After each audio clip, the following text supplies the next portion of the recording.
penetration, but they couldn't get Hartman. He gets the corner. He's out to the 40. Good straight drop. It rushed heavily and hit as he throws. Herman back, makes the catch, leans in, touchdown! Vinsler drops back and lofts a pass over the center. Caught for a touchdown.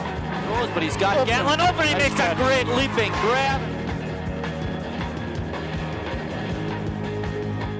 Hello everybody and welcome to TV8's 2005 High School Football Preview Show. My name is Mike Martin.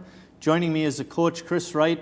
Chris, we have a real interesting show this year, mainly because of the changes that have taken place at the three different programs we're going to be covering, North, South, and Lutheran. Well, last year was just outstanding, Marty. It was just a great year following South the whole way, jumping on that bandwagon. And, you know, we covered that Falls Plymouth game last year. And this year, it's going to be really exciting. There has been a lot of changes since last year.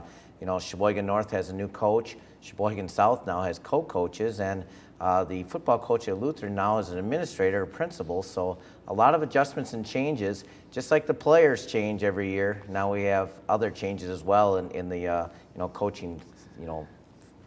Coaching ranks. Right. Yeah. As we go through the program and we go from segment to segment, we'll be showing you the football schedules for North, South, Lutheran, and also our TV8 schedule for this year. Also at the end of the program, Chris and I will go through our annual predictions of the Valley and the Eastern Wisconsin and the Central Lakeshore conferences, and some interesting results from last year. Chris, we'll have to talk about that. We won't give it away now, but you'll want to stay tuned and listen for that. When we come back, Chris will have Lutheran's head football coach, Al Holzheimer. So stay tuned. We'll be right back. So I went from day to day. My life was in a rut. Till I thought of what I'd say.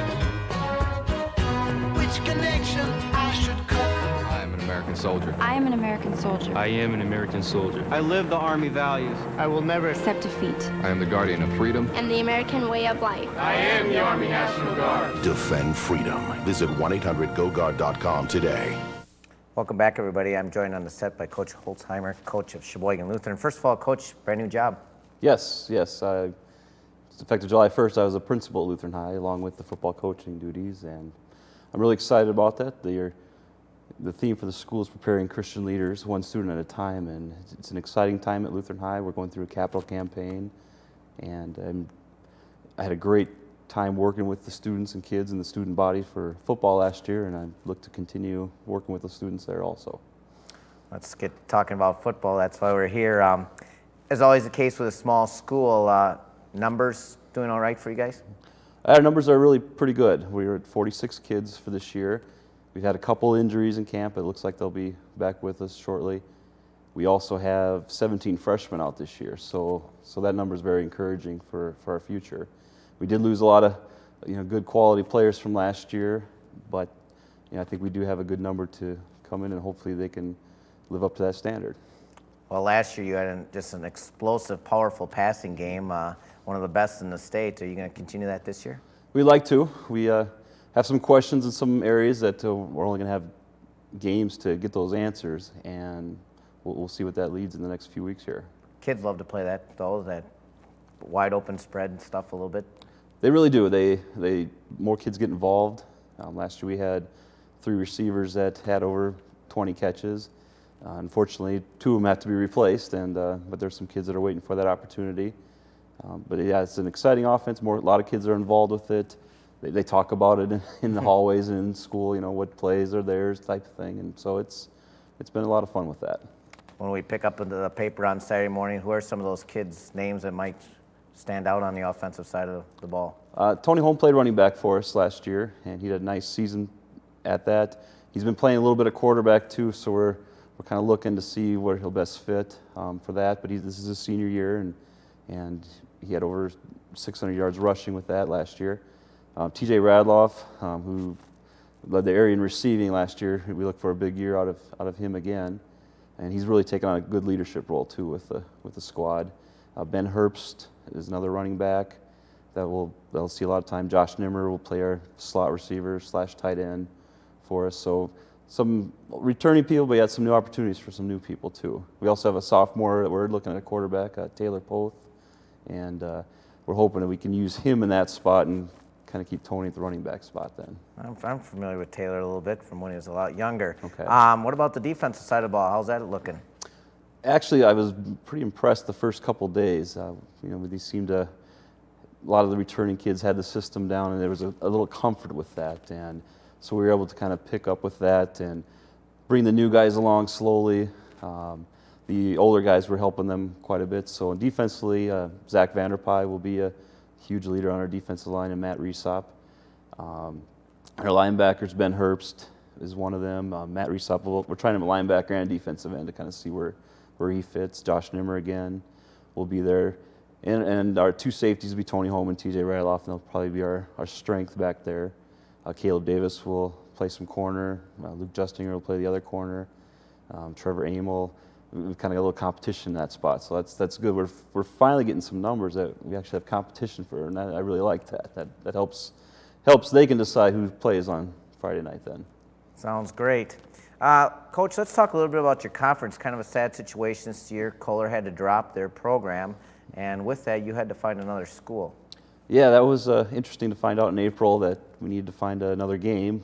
Our non-conference had already, in August, let us know that they needed to be replaced also. So if we have some goofy nights that we play Thursday and Tuesday, and that's just so we could get teams our size to play. We did replace Kohler with Milwaukee Country Day School, so we were able to find it's a week 3, but our 9th game for us. So we were able to, at the last minute, get something put together. Sounds good. How do you see the conference panning out this season? Well, I think the conference is pretty balanced. I know Cedar Grove, Random Lake, they'll probably be at the top, and they have some. Cedar Grove has a good offensive line returning. Random Lake has traditionally a good team, but they have a good running back also back. But Howards Grove, Elkhart Lake, all those teams are kind of, I would include ourselves in there too. We're right in that next tier, and I guess just see who shakes out of there. Every year you try make the playoffs? Yes, that is our goal. To make the playoffs. It's kind of interesting to play in the conference we are because we're in that smaller division. I always wonder what it would be like to, when we reach the playoffs, what would that do for us, and our competition level. I think we'd be competitive in that. Yeah, with that mix and things like that, and the way things pan out offensively and defense, you probably going to do pretty well. How about your special teams? Special teams, we have one of our soccer players is going to kick for us this year, and hopefully that's gonna work out. Tyler Coleman kicked for us last year and did a nice job, but so we'll have some new faces in there. I think we do pretty well, in our coverage units. That hasn't been a problem for us, and so I look to continue that. And we're at the point also now our kids like being on the pain train. That's what we call our kickoff team, and they're excited about that. So that it's not special teams is not somebody for the rest of the guys. They have to earn their spot on that as well, and so we're seeing that. My last question for you, Coach. Your home game is going to be in different places again? Sheboygan North and Sheboygan South will be our primary spots. I think we do have one home game at Howards Grove. All right, Coach. Well, thanks so much for coming in, and good luck to the season. And we'll be out there next Tuesday. Looking forward to seeing your club. When we come back, I'll be joined by new coach, Coach Brixon from Sheboygan North.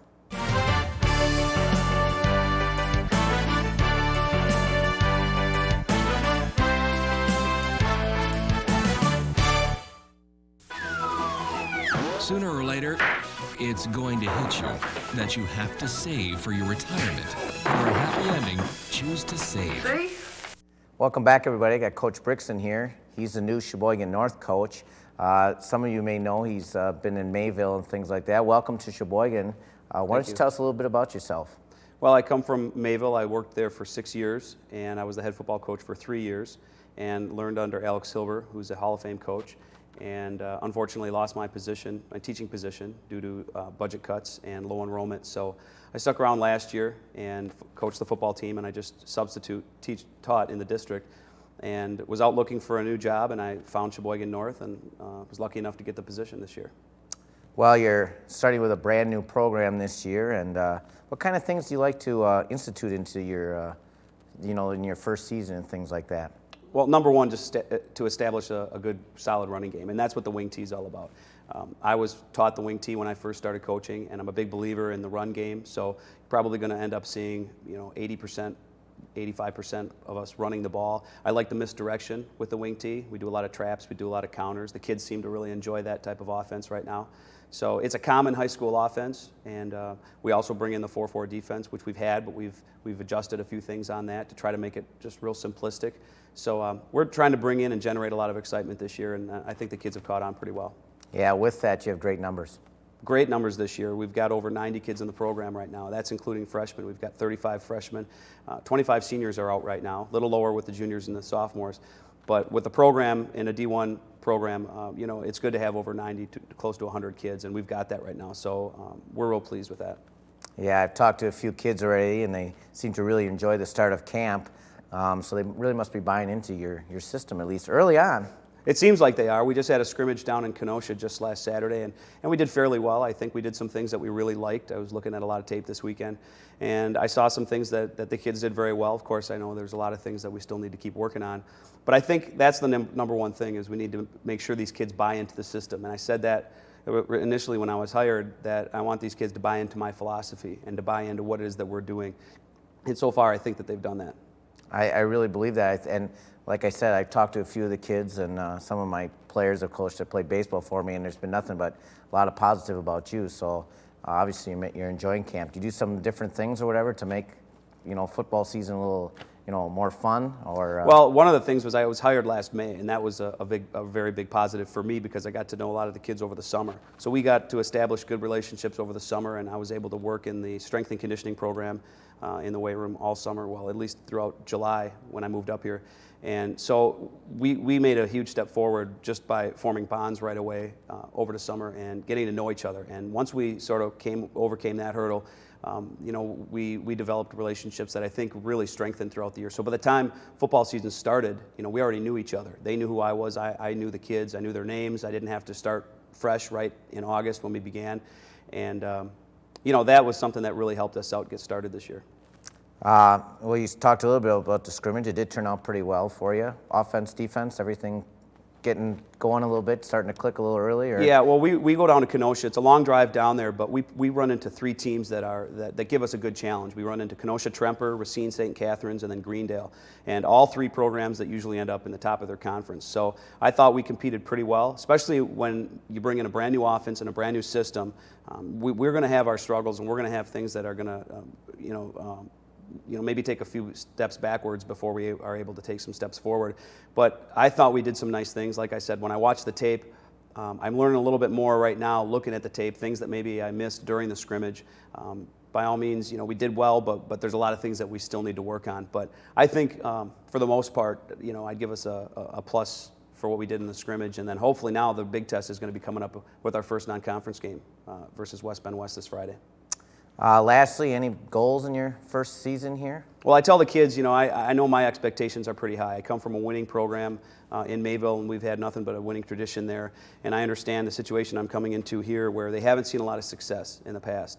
And something that I'm trying to encourage is, the kids are going to have to define what success is. It's not how many games necessarily that we win, it's how they produce and whether or not they're going to buy into what I'm selling them. And if we can go in, and the goal that I've made is, I would like to make the playoffs, and I think everybody wants to make the playoffs. But if we don't, can we look back and say that we took steps forward? Well, and then if that's the case, we can look back and say, well, obviously we're doing good things for the program. But I told the seniors it's unfair for me to say right now, well, we're just building, and maybe 2 or 3 years down the road, that's when we want to start winning. We think we can win this year. We've got a great group of seniors who have been very dedicated throughout the summer. And hopefully, along with everything that I've said and what we've done to prepare for the season, hopefully that will build into wins this year. Well, I look forward to seeing you this Friday, and we're going to be covering your first game. Fortunately or unfortunately, it's the big North-South clash here in town. But thanks for coming in, Coach, and we look forward to the whole season. When we come back, Marty will be with the co-coaches from Sheboygan South.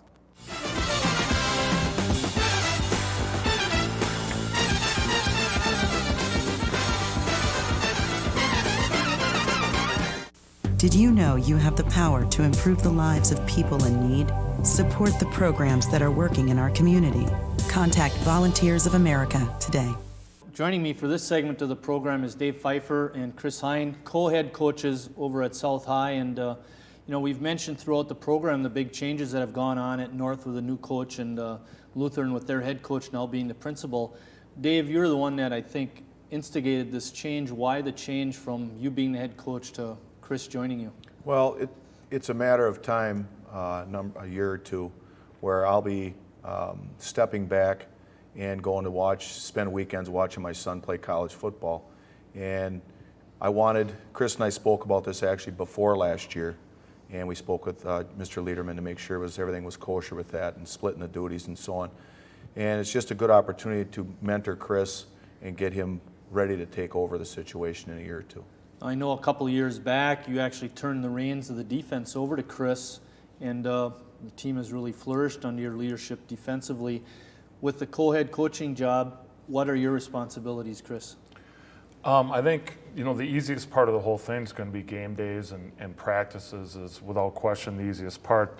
As you mentioned, I think it was about 3 years ago that Dave turned over the D coordinator position to me and went over to the offensive side of the ball. And ever since then, it's kind of been, I've been doing my own thing on defense and he's been doing his thing on offense, and that's going to continue.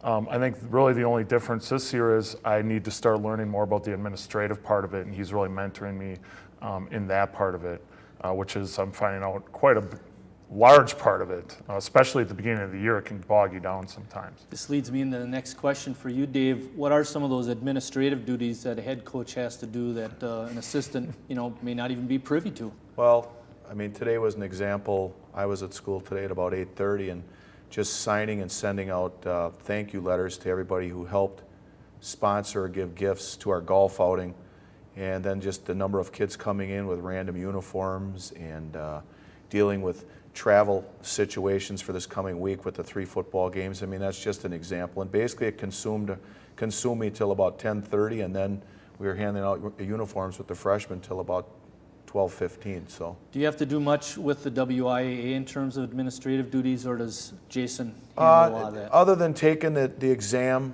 and going to a rules interpretation, not really a whole lot.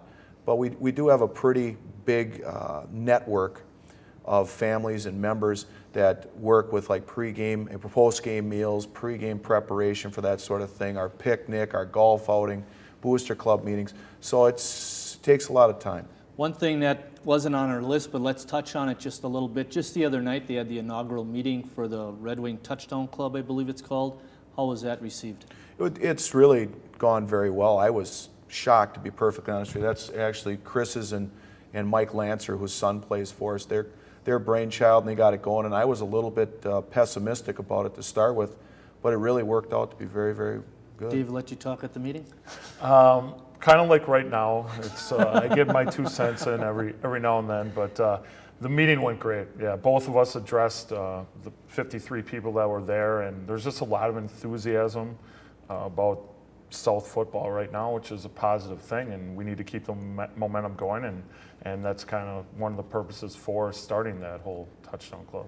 Last year was arguably the city's best football team. I think you were 11-1. The most wins by far, went deepest into the tournament of any team. The only other squad I think was maybe the 62 or 63 South squad, which was 8 or 9-0. But you guys had a great season last year, undoubtedly.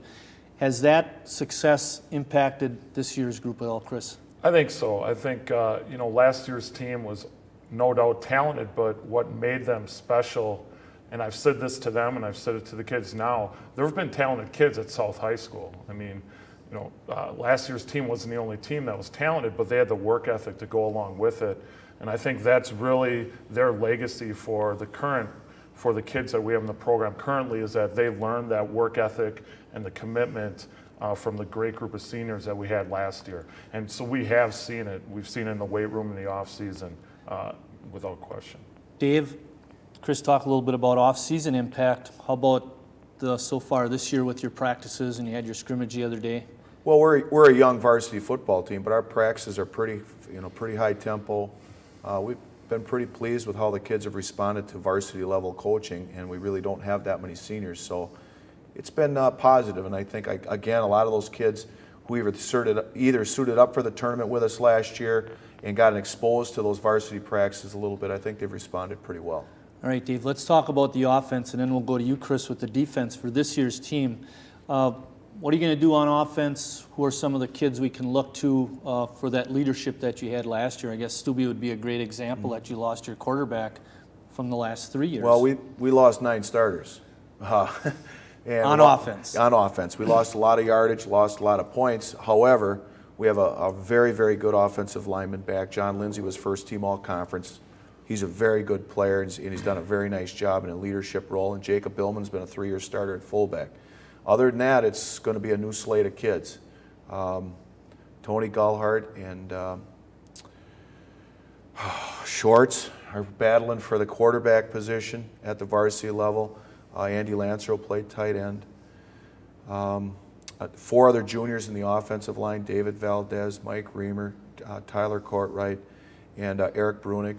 And our receivers are juniors as well, Nick Wilson as well as Zach Duquette. So we're going to be a very young team offensively, and we're hoping we can mature and evolve as the season progresses.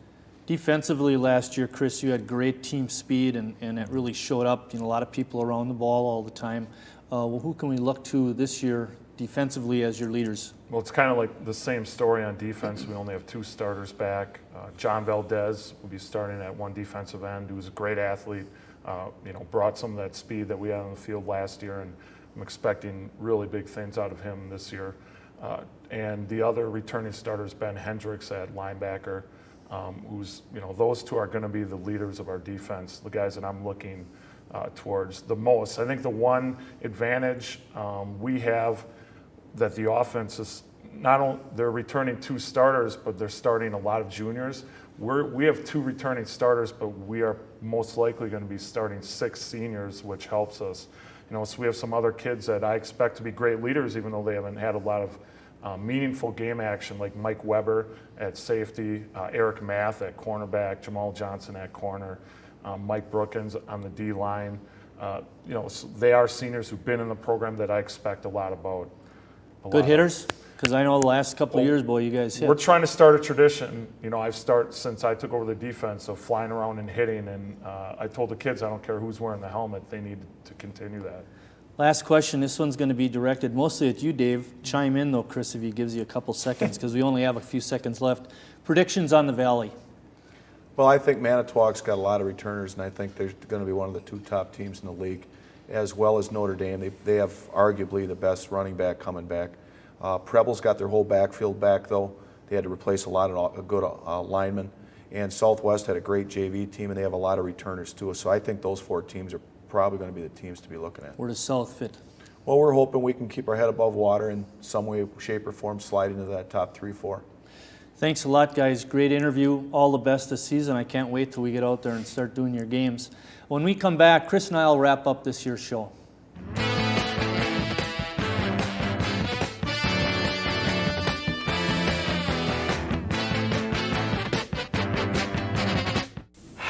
Brand new student loan applications on the site, baby.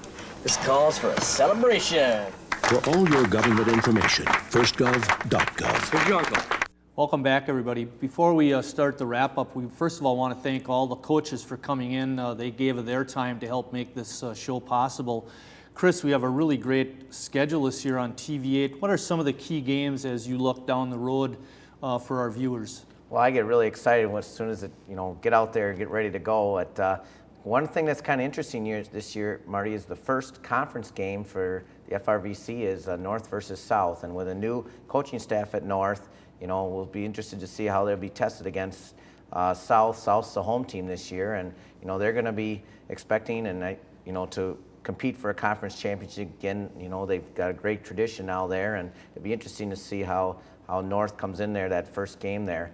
Then later on in the season, we're going to have Preble and North and Manti and North, so we get to see some of the upper teams there. And we also have a nice game this year with Concordia versus Lakeland College. We always like to go out to Lakeland and eat their food out there. And last year, I believe there was a 3-way tie for the conference championship, and the team that Lakeland lost to, we get to see on October 22nd, and that's Concordia out of Illinois. Concordia had a real good team last year and really pretty much took it to Lakeland. And with Lakeland being ranked in the preseason nationally in Division III, they're going to be looking for a little playback on those guys. Now, one team that we don't have on the schedule this year, some fans might be interested in knowing the story behind that, is Sheboygan Falls. Yeah, Sheboygan Falls, normally we've tried the last couple of years to get to see Sheboygan Falls, and last year we had the privilege of watching the big Plymouth Falls game, which might be the best game in the county. And this year they're going over to Madison to play, and we've talked about if we could get out there, but I don't think it's going to work this year. But for you fans out there that really like to see football, Plymouth and Falls is a just a great rivalry, and they're very fortunate to play at Camp Randall. Yeah.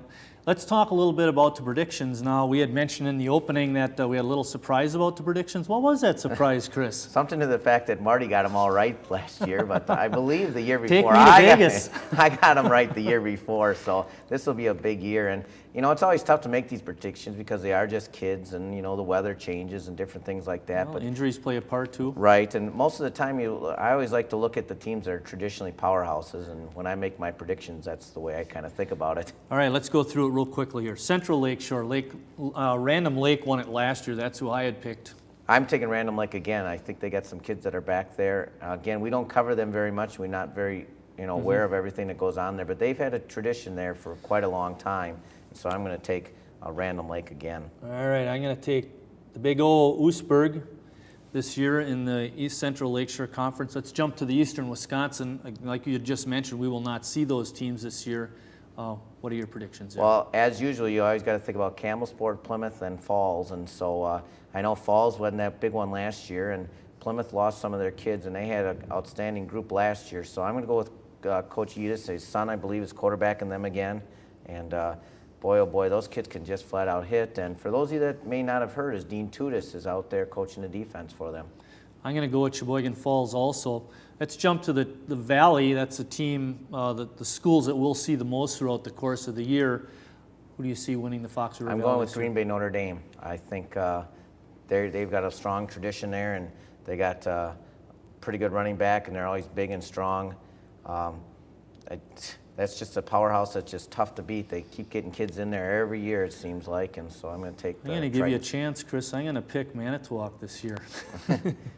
Our first game is going to be Lutheran on August 30th when they play Rockford. That's a game that they had to schedule in because of losing one game during the season when Kohler shut down their program for this season.